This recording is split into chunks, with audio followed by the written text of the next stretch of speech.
पूछिए माननीय भाजपा विधायक पवन जायसवाल जी से कि सौंदर्यीकरण कैसे होता है। मूर्ति को खंडित करके सौंदर्यीकरण होता है। आप लोकतंत्र समाजवाद धर्मपिता को यही इसी रूप से आप देखना चाहते हैं कि मूर्ति को खंडित करवा दो सौंदर्यीकरण। हमारा संविधान में लोकतंत्र है, समाजवाद है, धर्मनिरपेक्षता है। भारतीय जनता पार्टी तो संविधान को भी साथ छेड़छाड़ कर रही है। इसको हम लोग कभी बर्दाश्त नहीं करेंगे। जिस संविधान को बनाने में हमारे देश के उन महापुरुषों का दिमाग, उस महापुरुषों का तपस्या लगा है, वह संविधान आज अटूट है और वह अटूट रहेगा। फुलवरिया घाट पर मैं कुछ बोलना नहीं चाहता हूँ, ना मैं कहीं लिखा हूँ ना बोला हूँ। मैं समझ रहा हूँ। मैं ये कहना चाहता हूँ कि जो लोग हल्ला कर रहे हैं सब लोग सदन में चले गए हैं ना। जो लोग हल्ला कर रहे हैं, रामपुकार सिन्हा भी सदन में नहीं गया। रामपुकार सिन्हा सड़क पर संघर्ष कर रहा है। जनता मुझे अभी सड़क पर संघर्ष करने के लिए रखी है। लेकिन आपको मैं विश्वास दिलाता हूं कि जिस दिन फुलवरिया घाट के पुल का उद्घाटन होगा, नीतीश कुमार जी रहेंगे और यही रामपुकार सिन्हा और डॉक्टर खाई जनौर उस मंच पर विराजमान रहेंगे।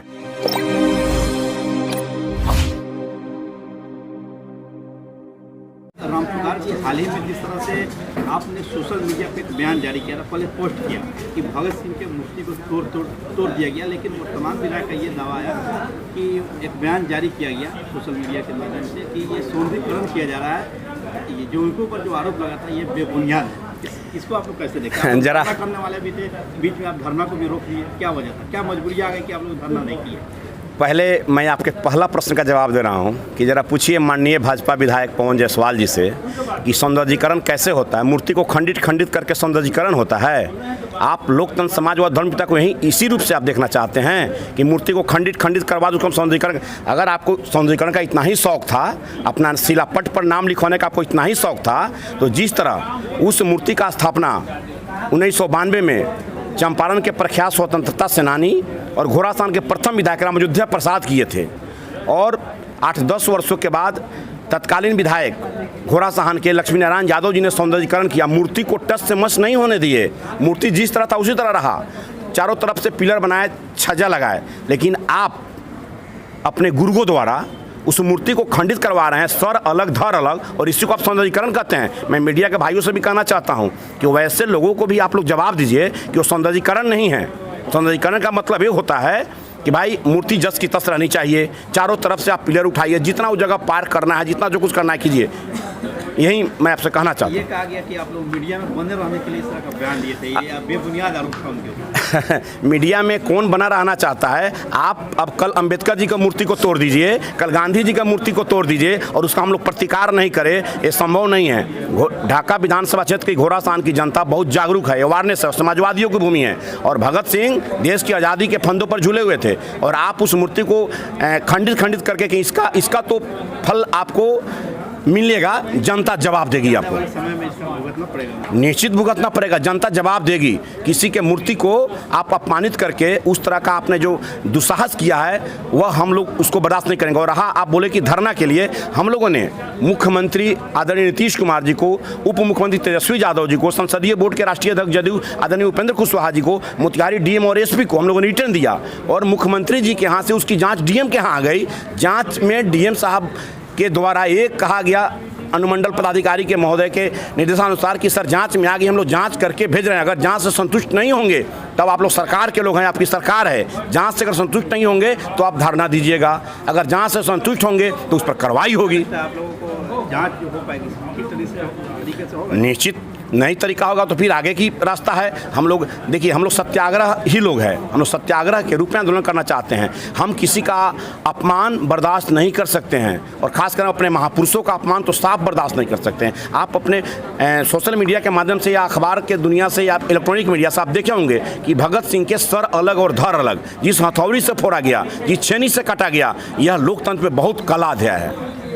जिस तरह से बिहार में सत्ता परिवर्तन हुई है, बार बार ये कहा जा रहा है कि ये जनादेश का अपमान है, जनादेश का अपमान है, जनता जवाब देगी नीतीश कुमार को। आप लोग पीएम मटेरियल बता रहे हैं, इसको आप लोग कैसे देखें? देखिए, भारतीय जनता पार्टी के लोग बौखला गए हैं। वो चाहते थे महाराष्ट्र की तरह बिहार में करने के लिए, ठीक है ना। उनकी दाल नहीं गली, तो ये महाराष्ट्र नहीं है, बिहार है, और यहाँ का नेता नीतीश कुमार है। इसलिए वैसे लोग अब अपना बोरिया बिस्तर बांधने की तैयारी में लगे। यहाँ धर्म के नाम पर उन्माद फैलाने वाले के लिए जगह बिहार नहीं है। बिहार समाजवादियों की भूमि है, बिहार क्रांतिकारियों की भूमि है, और उन लोगों के जो मुंह में लार टपक रहा है वह लार कभी भी यहाँ मंसूबा नहीं होगा उन लोगों का। कहा जा रहा है कि 24 और 25 के चुनाव में नीतीश कुमार को बिहार की जनता असली औकात दिखा देगी। जो बोल रहे हैं उनको अपने दिखा देगी जनता, इसलिए सब्र कीजिए, देखते चलिए आगे आगे होता है क्या। हम लोग नीतीश कुमार के प्रति 2024 में पीएम मटेरियल के रूप में हम लोग पूरे देश में उनको हम लोग लाना चाहते हैं। सभी लोग पूरे मंसूबे के साथ नरेंद्र मोदी का विकल्प पूरे देश में अगर कोई व्यक्ति है तो उसका नाम है नीतीश कुमार। जिस तरह से आज़ादी की शुरुआत भी इसी चंपारण की धरती से हुई थी, और आज आप लोगों ने बिगुल भी फूंक दिया नीतीश कुमार के लिए, क्या लगता है एक बार पुनः भाजपा को भी बाहर करिएगी चंपारण की धरती से? देखिए, भारतीय जनता पार्टी का नीति और सिद्धांत सिमट कर आ गया है। आप हमारा संविधान में लोकतंत्र है, समाजवाद है, धर्मनिरपेक्षता है। भारतीय जनता पार्टी तो संविधान को भी साथ छेड़छाड़ कर रही है, इसको हम लोग कभी बर्दाश्त नहीं करेंगे। जिस संविधान को बनाने में हमारे देश के उन महापुरुषों का दिमाग, उस महापुरुषों का तपस्या लगा है, वह संविधान आज अटूट है और वह अटूट रहेगा। आपकी ही पार्टी के पूर्व नेता आरसीपी सिंह ही हाल ही में एक बयान दिया था कि नीतीश कुमार कभी प्रधानमंत्री नहीं बन सकते, लेकिन आप लोग ये भौकाल मचाया कि नीतीश कुमार को प्रधानमंत्री बना करके एकदम अभी वो हमारे पार्टी में नहीं है। वो किसके इशारे पर बोलते हैं, क्या करते हैं, इस पर मुझे कोई कमेंट नहीं करना है। नीतीश कुमार सर्वमान्य नेता हैं और नीतीश कुमार भारत के प्रधानमंत्री नरेंद्र मोदी का विकल्प के रूप में 2024 के रूप में आने वाले हैं। आपकी पार्टी कई वर्षों सरकार में भी है, आप यहाँ के जदयू के वरिष्ठ नेता भी है, चुनाव भी लड़ चुके हैं। आपको मालूम भी होगा कि पिछले एक सप्ताह से जो ढाका विधानसभा की सबसे जो मुख्य मुद्दा है फुलवरिया घाट, उसको लेकर काफ़ी विवाद छिड़ा हुआ। इस विवाद को आप कैसे देखते हैं? देखिए, फुलवरिया घाट पर मैं कुछ बोलना नहीं चाहता हूँ, ना मैं कहीं लिखा हूँ ना बोला हूँ।